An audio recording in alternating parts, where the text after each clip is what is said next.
Yeah. It's Jonesy and Amanda's cutting room floor. Yeah. It's Jonesy and Amanda's cutting room floor. Yeah. It's Jonesy and Amanda's cutting room floor. Well, hello there. It's time for cutting room floor. You know what that means? What? That's cutting room floor. Yeah, that's right. I've got a story that I think you probably can relate to. A football fan has accidentally dozed off during a match at the Euros in Germany. England was playing Serbia. So he's nodded off, but he's filmed himself waking up at 4 a.m. inside an empty stadium. So he's woken up going, I've just woken up, I'm freezing. And then he pans and you see that there's no one in the stadium. So the game finished. Obviously, there were comfy chairs and a lot of beer.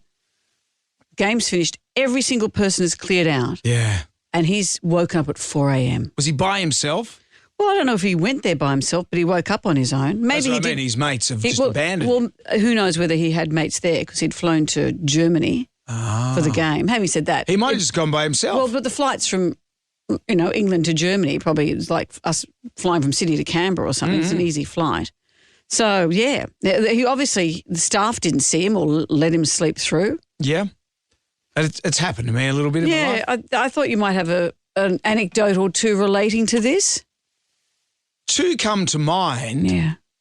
I remember one time I was at a party and I was young, Right. and we're all supposed to be staying in a caravan outside this person's house, and they wouldn't let me in the caravan, my friends, because they said I was too loud. Right. And so I went off my cracker at them and said, you fool. So I lay on the grass in front of the caravan and invariably fell asleep, just nodded off. How comfy. Yeah, and then I woke up and like the young Englishman in Germany, I thought it's cold, I'm going to go in the house. Problem is I got myself disorientated. I thought I'd fallen asleep, but I'd fallen asleep on the grass on the opposite side of the road. So when I thought, those mongrels won't let me in the caravan, I'll just go underneath the house. And it was like one of those houses that were up a little bit and had like a storage area. So I'm going in underneath the house with a lighter looking for a place to rest my weary head. So I got this lighter and it didn't work. So I'm just flickering. And then I hear this guy. He goes, excuse me, mate, are you all right? I'm like, hey, Mr. Stedman, yeah, those mongrels locked me out of the caravan, wouldn't let me sleep in there. And he just went along with me. So I came out from underneath the house. Like a cat. Yeah.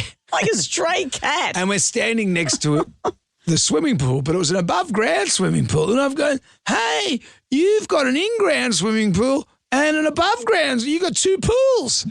Why have you got two pools? And the guy said, are you all right? And I went, I'll just go to the caravan. So I've wandered out onto the street again. I've looked back at the house and then it's dawned on me. Yeah. The house with the caravan. built-in pool is across the road. Yes, with the caravan. And I don't know whose house I was wandering through. Right. He was very polite to you, considering if you lived in the States, you'd have been shot. I'd have been shot? No, he's a lovely Or fella. spayed like they do with stray cats. Well, that was youth. I guess that was incident number one. incident number one. Another time I'd been at a footy game. I was watching my footy team play. And because of my hours, I got on the train to get home. What do you mean because of your hours? Well, because I do these early hours, I fell asleep on the train. But this was late at night by now. Well, not that late. So I've slept past my station. Right.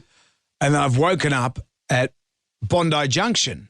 And I've gone, well, what? It's a long way from your place. Well, yeah, I was supposed to get off at Janelli. And I've gone, well, hang on, so Janelli to Bondi Junction, it's a fair whack.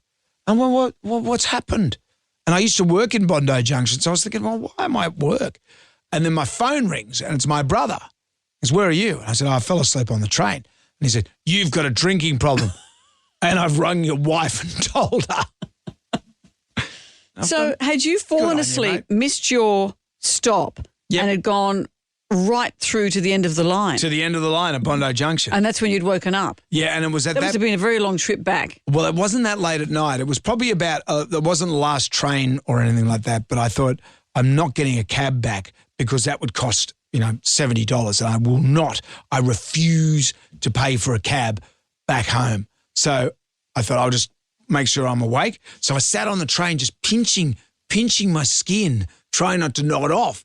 But the trains, they're so mesmeric. you end up just, going to a state of sleep. Don't tell me you slept again. Well, so what happened then, these young Maori fellas came on, hey, bro, it goes, on the thing. And I'm talking to them. I said, boys, if I fall asleep, can you wake me up? And I went, yeah, no worries. And they did. They woke me up, at about 2 stops from mine. Right. At Sutherland. And what Not happened? Sutherland, no, it was after that. So what happened when you got home and your wife had received this call from your brother saying he's got a drinking problem and he's, out like a light? She just accepted it all. Oh, sure she did. She just went, oh, yeah, fair enough. Sounds about right. That sounds about right. About right. That's coming from my brother. Yeah. My brother. I once nodded off and I hadn't had a drink. That's when the Grand Prix was in Adelaide all those years ago, and I had relatives in Adelaide, and Harley said, let's go to the Grand Prix. He's obsessed with cars. He used to race a car, et cetera, et cetera. I can take it or leave it. He likes fast cars and fast women. Sure. And so we were sitting on the corner of the hairpin, and as you say, it's like being on a train, that mesmerising kind of, I fell asleep.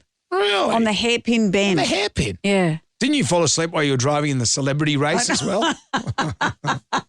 Explain a lot. Yeah. And how did you feel after you got spayed like that cat? I haven't fallen asleep since. Mic drop. Yeah. Okay, you motherfuckers, that's it for today. Come back tomorrow for more of Jonesy and Amanda's Cutting Room Floor. Yeah.